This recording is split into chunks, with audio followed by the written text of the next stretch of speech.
嗨，大家好，我是裴妮。很多人呢在阳过之后会不断的出现咳嗽这种状态，那这种咳嗽是好事还是坏事呢？有没有不吃药又简单易操作的方法，能够快速的缓解咳嗽不止的症状呢？今天呢就给大家详细细的分享一下，同时呢带给大家一个简单又实用，人人都能做得到的好方法。用过的人呢都说好，所以大家呢一定要为自己点赞、收藏并转发，可以呢在需要的时候随时呢翻出来，帮助自己也帮助身边的朋友。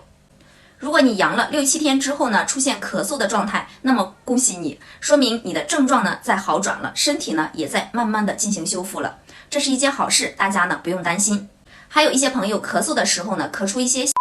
这个呢也不用担心，因为喉咙呢是病毒聚集最多的地方，在与病毒战斗的过程中呢，血管会扩张，这个时候如果我们用力的去咳嗽呢，会引起黏膜的破裂，就容易造成我们咳的时候呢会有血丝，所以呢也不需要担心，慢慢的话就会有好转。咳嗽呢它是一个康复的过程，是一个打扫战场、修复呼吸道的过程。当然呢，如果你咳嗽超过了2周还没有好，那么就需要注意了，一定要去医院做一下检查。这里呢，给大家分享2个小方法，可以快速的帮助我们去缓解咳嗽的症状。我自己和身边的朋友咳嗽呢，都用了这个方法，都很有效。那我们都知道呀，阳了退烧之后的养护呢，才是最重要的。这个时候呢，寒邪最易入体，很多人呢，也都是因为这个时候疏忽大意，引起了反复的咳嗽，伴随呢有流鼻涕。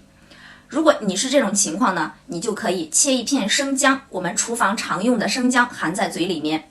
不拒绝生姜味道的话，还可以在含到没有味儿的时候呢，直接嚼嚼咽下去。特别是呢，下午和晚上咳得厉害的、止不住的，效果呢真的是立竿见影，一次见效。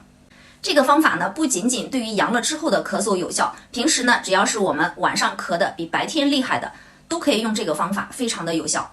有的朋友呢是嗓子干痒，白天咳嗽，同时呢嗓子里面会有黄痰，有的人呢痰咳不出来，这个时候呢我们就不要用生姜了，可以用什么呢？可以做个川贝冰糖蒸梨。具体做法呢，就是拿一个雪梨，将梨核挖出来，取出川贝母若干粒，然后呢把川贝母放入梨中，放几粒冰糖，封上口之后呢，上笼屉蒸30到40分钟，之后呢吃梨喝汤。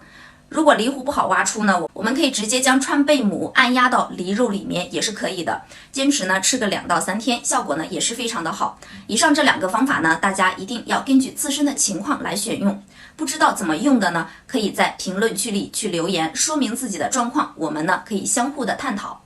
好，那今天的视频呢就分享到这里，还没有点赞收藏的家人呢，别忘了点赞收藏，点点关注。我们呢一起来学习更多的养生小知识。好，那我们下期视频再见，拜拜。